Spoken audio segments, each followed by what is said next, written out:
এই শিক্ষামন্ত্রী, আপনি যাদেরকে ফার্মের মুরগি বলছেন, এই ফার্মের মুরগিরা রাস্তায় এসেছে বলেই আজকে শিক্ষামন্ত্রী হয়েছেন। এই ফার্মের মুরগিরা রাস্তায় নেমে এসেছে বলেই শিলং থেকে এসে সংবিধান বিশেষজ্ঞ হয়েছে। এই ফার্মের মুরগিরা রাস্তায় এসেছে বলেই আজকে লন্ডন থেকে এসে বাংলাদেশের প্রধানমন্ত্রিত্ব করছে। আমাদের একজন শিক্ষামন্ত্রী আমরা পেয়েছি, স্ট্যান্ড বাজিত উস্তাদ এবং টেন্ডার বাজিত উস্তাদ। মানুষ শিক্ষামন্ত্রী সব জায়গায় গিয়ে বলে নকল আর চলবে না। 2026-এর শিক্ষার্থীরা আপনাদেরকে দেখিয়ে দিচ্ছে এই স্ট্যান্ডবাজি আর বাংলাদেশে চলবে না। সেজন্য আজকে সাধারণ শিক্ষার্থীদের 2026 সালের এইচএসসি পরীক্ষার্থীরা যখন কিছু দাবি নিয়ে রাস্তায় এসেছে, সেখানে আপনারা আওয়ামী লীগ সরকারের মতো সেখানে আপনারা বিভিন্ন সন্দেহ করেন এবং ছাত্রদল 2026 সালের এইচএসসি পরীক্ষাদের মাদকাসক্ত বলে তারা আখ্যায়িত করেছে।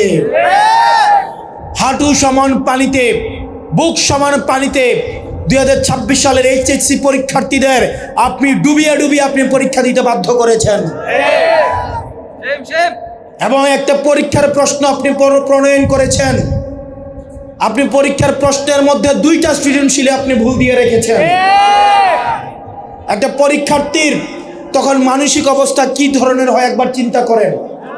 সে যখন দেখে প্রশ্নপত্রে ভুল, সে যখন নিজে চেষ্টা করে পরীক্ষায় উত্তর মিলানো, পরীক্ষা দিয়ে এসে হয়তো বুঝতে পারে প্রশ্নপত্রে ভুল, সে যখন উত্তর মিলাতে পারে না, তখন পরীক্ষার মধ্যে কি ধরনের মানসিক অবস্থা তৈরি হয় একবার চিন্তা করেন।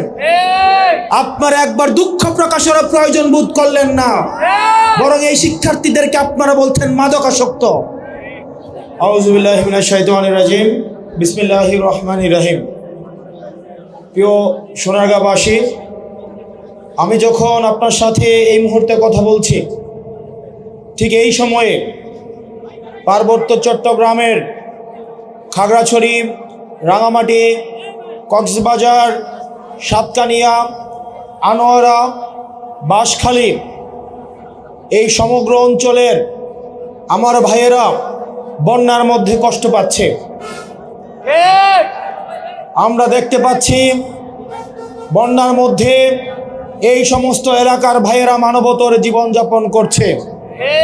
অত্যন্ত পরিতাপের বিষয়, দীর্ঘ 7 দিনের বেশি বন্যা আক্রান্ত হলেও এখনো পর্যন্ত ওই সব এলাকায় সরকারের পক্ষ থেকে পর্যাপ্ত সাহায্য সহযোগিতা পৌঁছায়নি। আমরা দেখতে পেয়েছি বন্যা শুরু হওয়ার সাথে সাথে পার্বত্য চট্টগ্রামের একজন প্রতিমন্ত্রী উনি হজ করতে বিদেশে চলে গিয়েছেন। আমরা একই সাথে দেখেছি ঠিক ওই সময়ে আমাদের প্রধানমন্ত্রী আজকে পর্যন্ত উনি প্রায়োরিটি পর্যন্ত আমার পার্বত্য চট্টগ্রামের ভাইয়েরা বন্যায় কষ্ট পাচ্ছেন, আর উনি বরিশালে সফরে যাচ্ছেন। এটি পার্বত্য চট্টগ্রামবাসীকে যেই বরাদ্দ দেওয়া হয়েছে 30 টাকারও কম প্রত্যেকজনকে বরাদ্দ দেওয়া হয়েছে। পার্বত্য চট্টগ্রাম থেকে জাতীয় রাজস্বে এই বছর 90,000 কোটি টাকারও বেশি এই বছর তারা জাতীয় রাজস্বে জমা দিয়েছে। অত্যন্ত পরিতাপের বিষয়, তাদের এই সংকটকালীন সময়ে তাদের জন্য বরাদ্দ ছিল 30 টাকারও কম।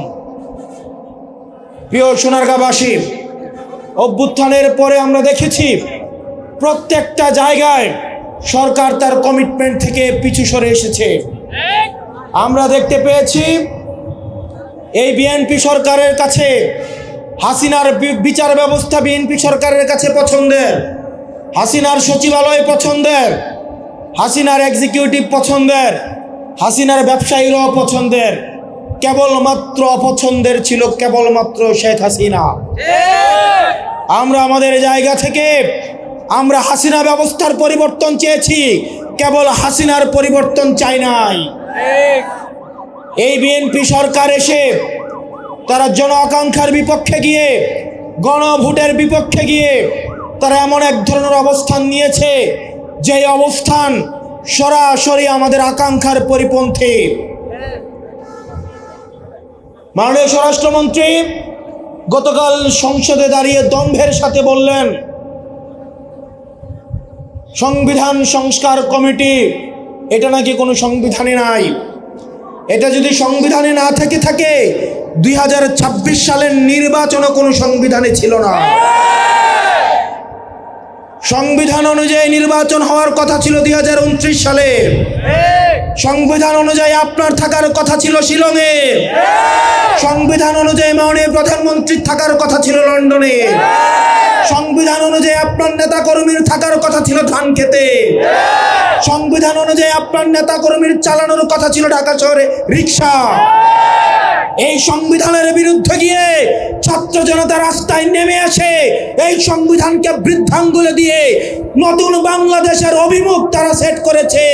অত্যন্ত পরিতাপের বিষয়, আপনারা ছাত্র জনতাকে বৃদ্ধাঙ্গুলি দেখিয়ে আপনার জনগণের বিপক্ষে অবস্থান নিয়েছেন।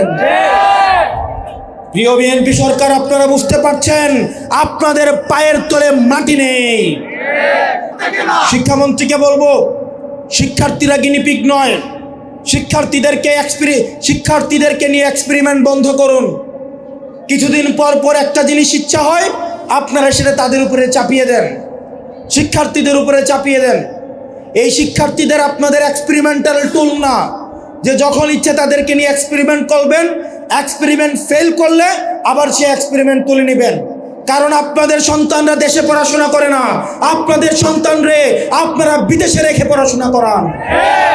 পরের সন্তানদেরকে রাস্তায় রেখে রাজনীতি করাবেন, পরের সন্তানের ভবিষ্যৎকে নষ্ট করবেন, পরের সন্তানদেরকে নিয়ে এক্সপেরিমেন্ট করবেন। এই বাংলাদেশ নিয়ে এক্সপেরিমেন্ট আর আমরা আপনাদেরকে করতে দিব না। 2026 সালের এইচএসসি পরীক্ষার্থীদের প্রতি সংবেদনশীল আচরণ করার অনুরোধ করব।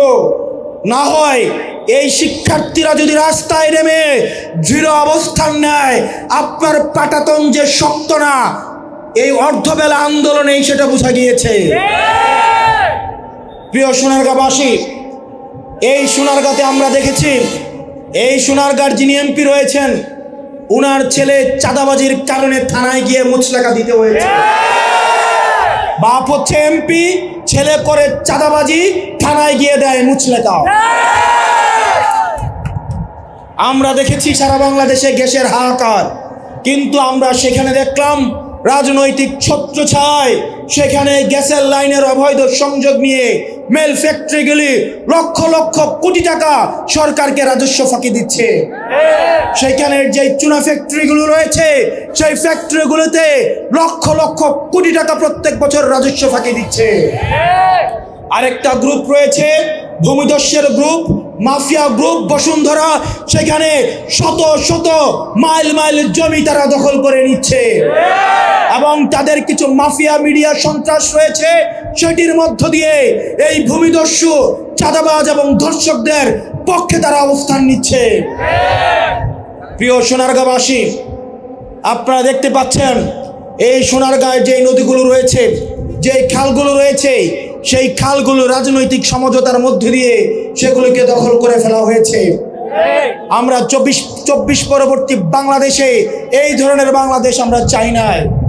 ব্যবসায়ীরা হাহাকারের মধ্যে রয়েছে, ফুটপাতের হকাররা হাহাকারের মধ্যে রয়েছে, রিক্সাওয়ালা ভাইয়েরা হাহাকারের মধ্যে রয়েছে।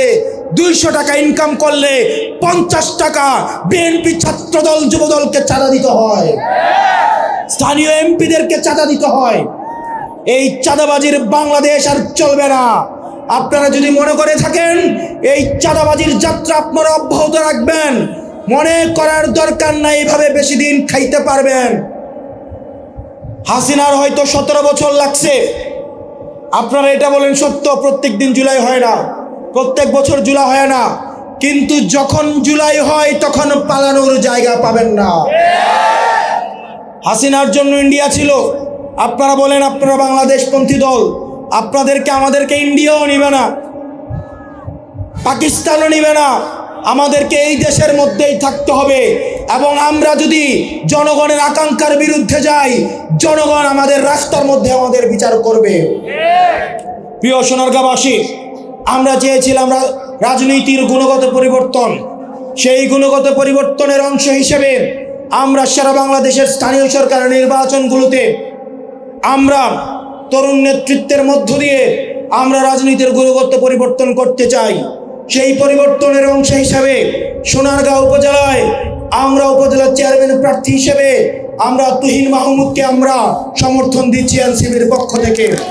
একই সাথে আমরা সোনারগাঁও পৌরসভার মেয়র হিসেবে জনাব মুস্তফা ভাইকে আমরা এনসিপির পক্ষ থেকে আমরা সমর্থন দিচ্ছি। একই সাথে আমরা পিরোজপুর ইউনিয়ন পরিষদের চেয়ারম্যান পদপ্রার্থী হিসেবে আমার ডিপার্টমেন্টের ছোট ভাই ঢাকা বিশ্ববিদ্যালয়ের শিক্ষার্থী শাকিল সাইফুল্লাহকে আমরা সমর্থন দিচ্ছি। আপনারা বলতে পারেন